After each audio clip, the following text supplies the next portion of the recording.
नमस्कार. योगभास्कर राष्ट्र या ज्योतिषविषयक चॅनलमध्ये आज वास्तुशास्त्राविषयीची चर्चा असणार आहे.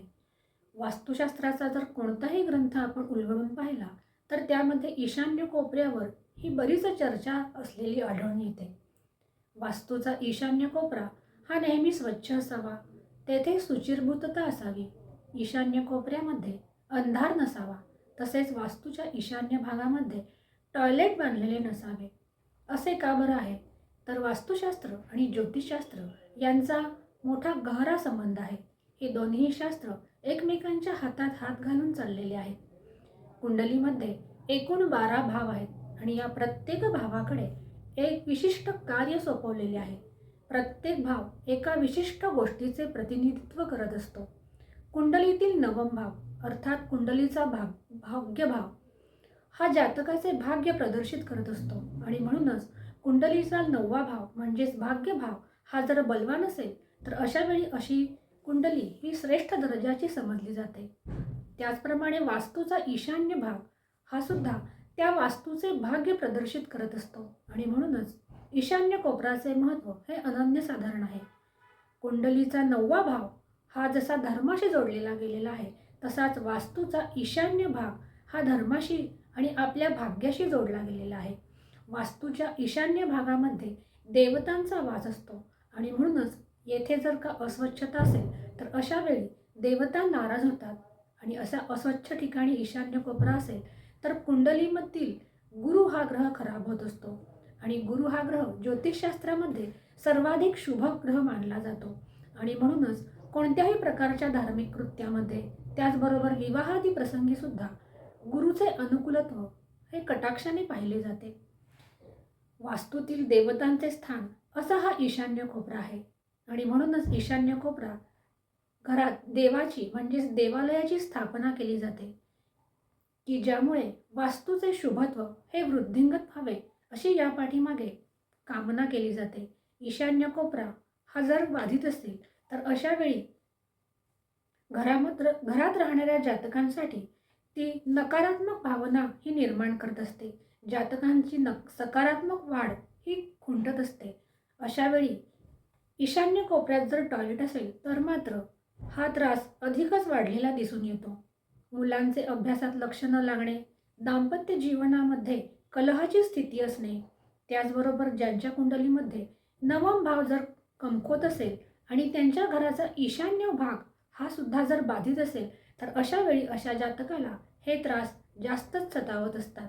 घरामध्ये सतत कलहाची स्थिती, घरात आजारपणे असणे किंवा प्रत्येक कामामध्ये अपयश येणे अशासारख्या गोष्टींचा प्रादुर्भाव जर वास्तूचा ईशान्य कोपरा बाधित असेल तर पाहायला मिळतात.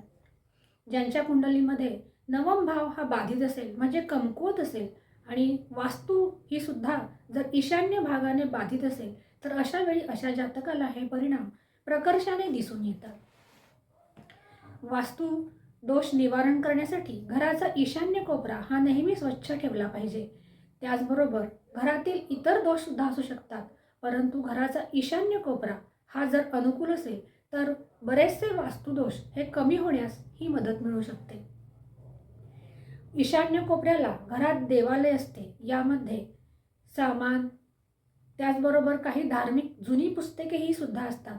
जर तुमच्या वास्तू देवालयात ही जर फाटलेली जुनी पुराणी धार्मिक पुस्तके असतील तर ती जवळच्या जलाशयात ही विसर्जित करावी. त्याचबरोबर जर तुमच्या देवालयामध्ये तुटक्या फुटक्या काही वस्तू जसे घंटी, उदबत्तीचा स्टँड असे जर असेल तर अशा सुद्धा वस्तू देवालयात ठेवू नये, कारण या गोष्टी सूर्याचे प्रतिनिधित्व करत असतात आणि सूर्य हा पितृकारक ग्रह आहे. त्यामुळे पितृदोषासारखी स्थिती उत्पन्न होते आणि आपले पितर नाराज होऊ शकतात आणि म्हणूनच वास्तूच्या घरातील देवालय हे सुद्धा स्वच्छ ठेवले पाहिजे. जर कुंडलीमध्ये नवम भाव हा पीडित असेल आणि अशा वेळी वास्तुदोष सुद्धा असेल म्हणजे त्यात प्रामुख्याने ईशान्य कोपरा हा जर बाधित असेल तर अशा वेळी तुमच्या कुंडलीतील नवम भाव म्हणजे भाग्यभाव हा बाधित होतो आणि परिणामी कुंडली ही हळूहळू कमकुवत होत जाते. वास्तूचा ईशान्य कोपरा हा स्वच्छ ठेवण्यासाठी म्हणूनच तेथे देवालयाची स्थापना ही करणे अत्यंत श्रेष्ठ होय. स्व ह्या भागामध्ये स्वच्छ जल हे भरून ठेवावे. तसेच त्यामध्ये एखादे सुगंधी पुष्पसुद्धा टाकावे आणि रोजच्या रोज हे पाणी बदलत जावे.